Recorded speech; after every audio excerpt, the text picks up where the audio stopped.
So there you go. We're going to talk about the Grayson Research Foundation, and obviously this is a cause that's near and dear to your heart. When Dell and I talked about this presentation, we went over some of the reasons that she's invested so much time and effort in the foundation. So let's talk a little bit about what the foundation does and how it operates. Well, we support equine research, and we support equine research at universities, so we have no lab costs. We have an advisory committee, a research advisory committee that's comprised of 32 members, which, as Denny Phipps said when Dr. Lavin and Dr. Bramlage came up with the idea, he said a 32-member committee. I've never seen one of those work. But it's broken down into groups of 4. So the projects come in from the universities October the 1st, and then Johnny Mac Smith is our kind of the Oz behind the committee, and he has these 32 members, and he reads all of the projects, and then he assigns them to the appropriate people. And the good thing about it is there will be some research people who are part of universities, but what's really important to me is we have veterinarians, both farm veterinarians and racetrack veterinarians, so that they know the research that we're funding is the appropriate research for what they're seeing. So Johnny Mac assigns these projects to the 4 member subcommittees. They take these, they read them, they give them scores, they come back, and then the committee meets in Fort Worth in January face-to-face. And the first day, I've been pretty many times now, the first day you go, and there's all these people, and they're just talking, and you think, well, what the heck? How do they get into the bottom of this? But they take the projects, and if there's an outlier, say we're on a committee, and you think a project's terrible, I think it's wonderful, the other 2 people, you got to kind of come to a score. You can keep your score if you still think it's great, but then they take it, they compile, they average out the scores, and then on Saturday, all the projects are ranked by score. And each project is discussed in depth. You know, is this a capable group of people who can get this work done? Is the work scientifically sound? And is the budget good? And then last and most important is the impact. You know, and is this going to have some impact on what we're seeing? So they get them and they re-rank them, and the next day on Sunday morning they go in and they start with the very top project and go down to where we feel like we can fund. We fund about $1.5 million a year. But they'll take project number 2 against project number 1. Is this going to get us more results than project number 1, even though project number 1 is scientifically sound? And I've seen it where a project has gone from a non-fundable range into the fundable range because it has a lot of bearing on what we're doing. After we have that meeting, we come back and a letter is written to each research person about their project, if they've been accepted for funding or not, and if they're not accepted for funding, why the committee felt it wasn't in the range, the fundable range. So, you know, they might say it, you know, your budget's off, or we don't feel this project has any merit at all. So, and then again, it could say, these are some of the flaws in the project, please resubmit it next year because it's good work, you just need to tweak it. Mm-hmm.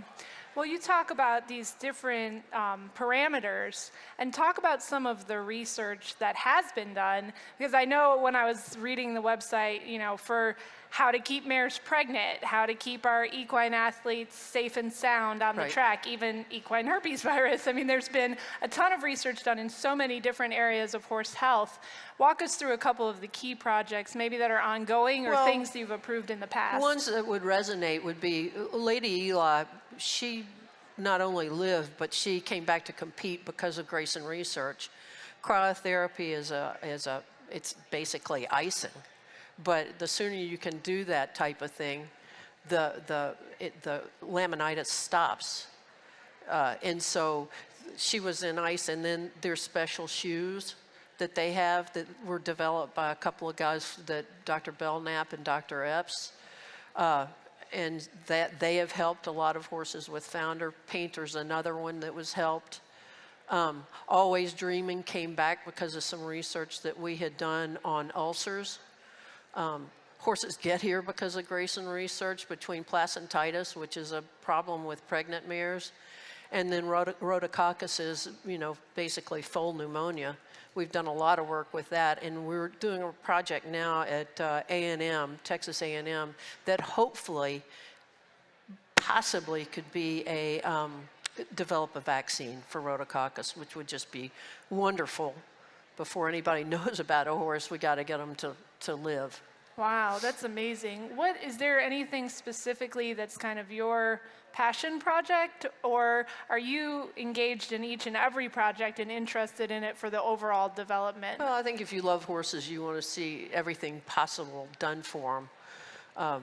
Right now, there's a project that I think is very interesting. It's going to be a new, it's like a CAT scan or a PET scan or whatever, but it's going to be a mobile one, and Chris Kalchek from Colorado State's working on it. Wouldn't that be great if you have a horse that has an accident on the racetrack, if you can take the equipment to that horse instead of the horse to the equipment? I think that would be a huge help for everyone. It surprises me that we don't even have something, it's 2018 and we're working on that. Yeah. But that would be a game changer for sure. You and I talked about the Safety and Welfare Summit, and this is something that Grayson-Jockey Club organizes and puts on with various sponsors. And talk about that and why that's important, and then what's come out of that to actually be implemented in the game. Well, what we're trying to do is make sure that these horses are kept safe the entire time. And we get panels of people, Richard Mandela, Rick Arthur. There's been a myriad of people to come and speak and participate on different panels. The toe grab rule kind of originated with a discussion there. The new claiming rule, which I think is a really good rule, especially for new owners, came out of the Welfare and Safety Committee meetings. There's always discussion on health for jockeys. The whip thing is something that's been discussed. So really, it touches on a lot of topics that are pretty pertinent around the racetrack for rule changes and for safety of both human and horse. And I know one of your passions has always been put the horse first. Make sure that we're taking care of our horses. Explain to the audience what that looks like, and when you say that that's so important, why is that important to you? Well, I think if you take care of the horse will take care of you. And, we wouldn't be having this wonderful week right now and this great weekend of racing coming up if our horses aren't healthy. And it's at the end of the year, it takes a lot of work to keep them healthy, and any help that we can give through research or through new rules or whatever it is, I think it's our responsibility. If you love the horse, you got to take care of him. Absolutely, I couldn't agree more.